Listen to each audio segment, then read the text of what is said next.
A Procuradoria-Geral da República disse em nota nesta terça-feira que cabe ao Legislativo julgar eventuais atos ilícitos cometidos por autoridades da cúpula dos poderes da República durante a pandemia de Covid-19 e que resultem em responsabilidade.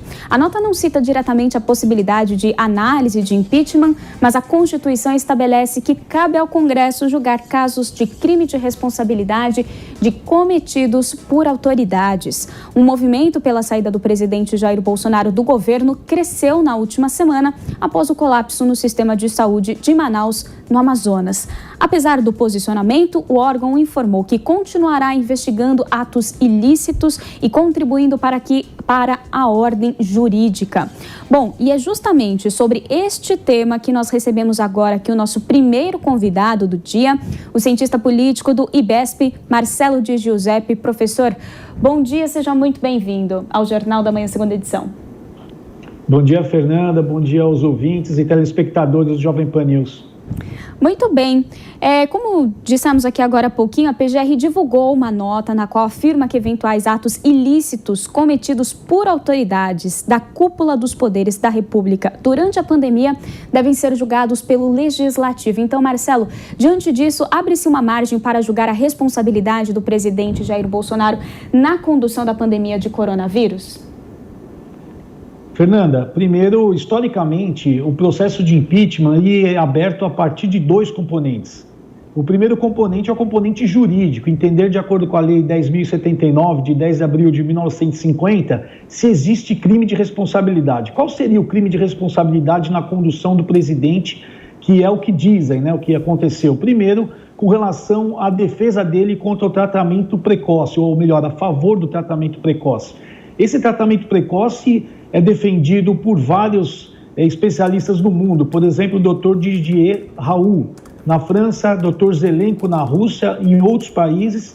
Aqui no Brasil nós tivemos várias autoridades tratadas através dos componentes defendidos pelo Bolsonaro. Nós temos, por exemplo, também de 8,5 milhões de casos de Covid, infelizmente 210 mil mortes. Como foram curadas essas pessoas? Obviamente foi ministrado algum medicamento. Os médicos, eles estão ministrando há muito tempo esses medicamentos defendidos pelo presidente nas unidades básicas de saúde, unidade de saúde da família, unidade de pronto atendimento e hospitais. Ninguém foi curado com soro fisiológico, isso precisa ficar bem claro. A condução dele também pode ser recriminada e acusada com relação à não defesa dele pelo isolamento e uso da máscara. Afinal de contas, ele fala sempre na questão econômica, que o fique em casa vai trazer um problema muito mais sério que a pandemia. E o que acontece é que infelizmente, também a gente vê as pessoas que criticam o presidente nesse caso, também se aglomerando e não usando máscara. Caso de ex-ministro da Saúde, governador de São Paulo, infelizmente também não deu um bom exemplo, artistas, jornalistas. Então, a questão da lei de responsabilidade, ela acaba caindo por si só.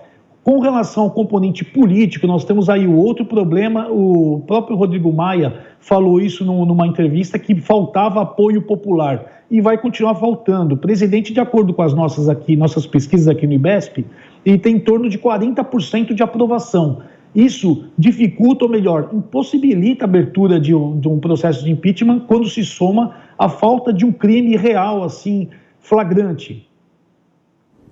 Exatamente, Marcelo. E a Constituição estabelece que cabe ao Congresso julgar casos de crime de responsabilidade cometido por autoridades. Então, agora, com a proximidade também da eleição para os presidentes da Câmara e do Senado, cresce essa tensão caso surja a hipótese de impeachment?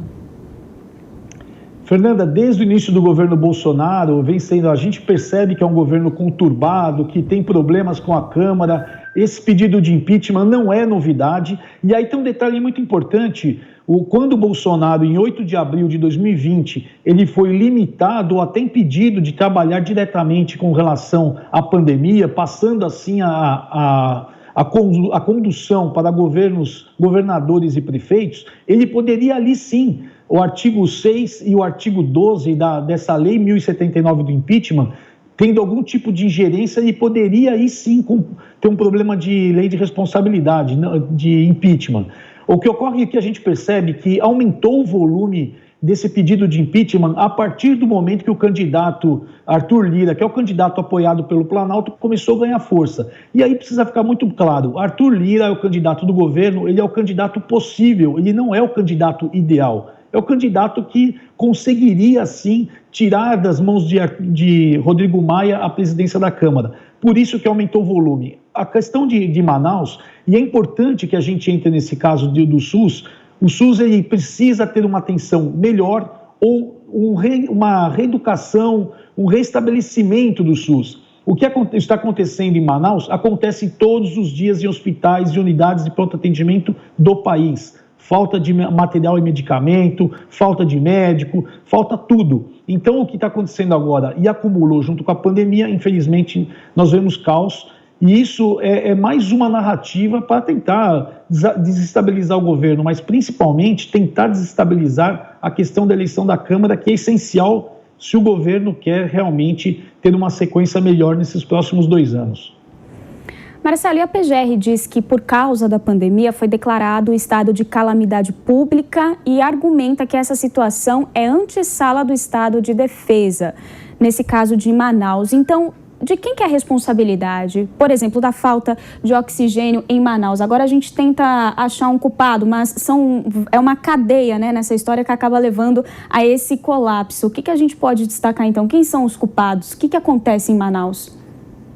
Pois é, Fernanda, a Lei 8080 de 1990, que é a implantação do SUS, fica muito claro que é tripartite as responsabilidades. Só que até 8 de abril de 2020, o governo federal, o Ministério da Saúde, fazia todo o direcionamento, por exemplo, o Plano Nacional de Imunização, tudo vinha do Ministério da Saúde, e os municípios, secretários de saúde, junto com prefeitos, operacionalizavam. O governo do estado, desde a criação do SUS, ficou sempre um pouco à parte dessa discussão. Foi muito boa essa decisão do STF em colocar o governo do estado de São Paulo, o governo do Amazonas, todo mundo dentro do jogo do SUS, porque os governos do estado e os prefeitos que estão ouvindo sabem do que eu estou falando, sempre ficaram muito à parte disso. A responsabilidade é de todos. O que acontece é o seguinte, precisa ter ali a fiscalização do Ministério da Saúde, precisa ter fiscalização e trabalho do governo do estado, da Secretaria de Governo do Estado e também das prefeituras. O que ocorre no Amazonas, infelizmente, nós percebemos que é uma junção de tudo que nós temos de ruim no SUS, que é desperdício, corrupção. Tudo isso nós percebemos que está culminando agora no que aconteceu. Nós tivemos aí uma secretária que estranhamente saiu de uma cidade de 60 mil habitantes de São Paulo, uma secretária municipal de 60 mil habitantes, e pulou no outro dia para uma secretaria de Estado do Amazonas. É uma coisa assim que ninguém entende o porquê ela saiu daqui para lá e ninguém entende também por que o governo do Estado, o governador do Estado, não está respondendo de forma um pouco mais dura por tudo que está acontecendo. A partir do momento de 8/4, essa responsabilidade aumentou sobre os governos. Porém, o Ministério da Saúde tem responsabilidade, sim, de fiscalizar porque ele repassa dinheiro. Se repassa dinheiro, ele precisa saber o que está acontecendo. E com relação...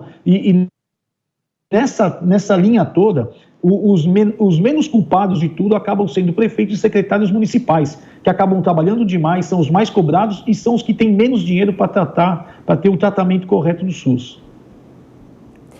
Muito bem, Marcelo, vou pedir aqui para você acompanhar junto com a gente neste momento que o presidente dos Estados Unidos, Donald Trump, está partindo agora para a Flórida. Ele que acabou de fazer um discurso na base da Força Aérea de Maryland. Ele exaltou ali os números dos quais ele deixou os Estados Unidos até mesmo antes da pandemia de coronavírus. Ele embarca neste momento pela última vez no Air Force One. O presidente dos Estados Unidos vai viajar agora para o seu resort na Flórida e a gente segue aqui acompanhando. Agora, Marcelo, voltando também aqui a atenção para o nosso país, nós estamos no momento o início da vacinação. Ok, a vacinação começou, só que agora muito se discute que não há doses suficientes nem para vacinar as pessoas que estão nessa primeira fase, né, dos profissionais da área de saúde. Como que você avalia mais uma vez esse descompasso do Ministério da Saúde em dizer uma hora que a vacinação começa tal dia e aí começou antes? Temos doses? Não temos? Temos seringas ou não? Infelizmente, a politização e o espetáculo que se tornou a vacinação brasileira é muito triste para isso. Eu sempre falo, eu costumo comentar quando eu vou falar sobre isso, sempre citar um ditado angolano que diz o seguinte, que quando dois elefantes brigam, quem sofre é a grama. Nessa briga de estados, de governadores com o ministro da Saúde, o Ministério da Saúde, o presidente da República, quem está morrendo são as pessoas. E ninguém percebe isso. Eu não entendo por que todo início de vacinação precisa ser tirado fotos e colocar banner.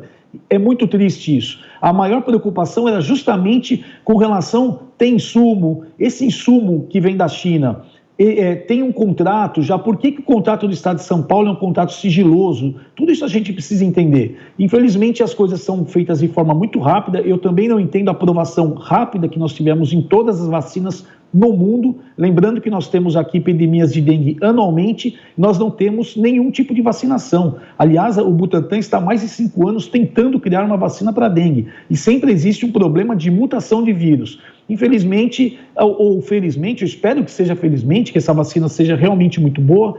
Agora, existe um outro componente. Hoje a China, e aí nós vemos vários países tendo algum tipo de bloqueio com a China, principalmente na implantação do 5G.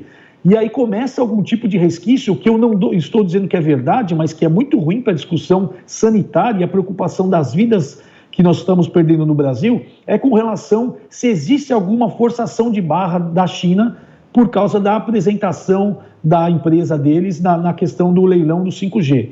Então, tudo isso que fica aparecendo, como que a população vai confiar nas autoridades, se a vacina é boa, se vai ter, se não vai ter, se ela realmente salva, se nós vemos discussões todos os dias. E não são discussões mais de internet, são discussões de jornais, de mídia realmente impressa, falada e televisiva. Então, isso preocupa muito.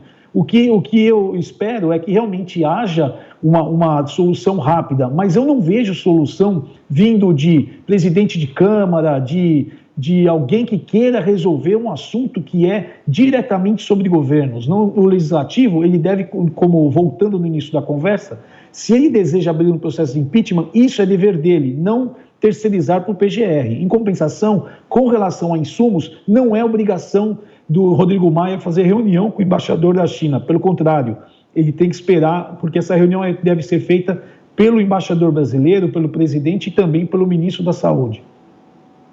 Bem, nós conversamos com o cientista político do IBESP, Marcelo de Giuseppe. Muito obrigada pelas informações, pela conversa. Obrigado, Fernanda, pelo respeito e pela confiança. Até mais. Tchau, tchau.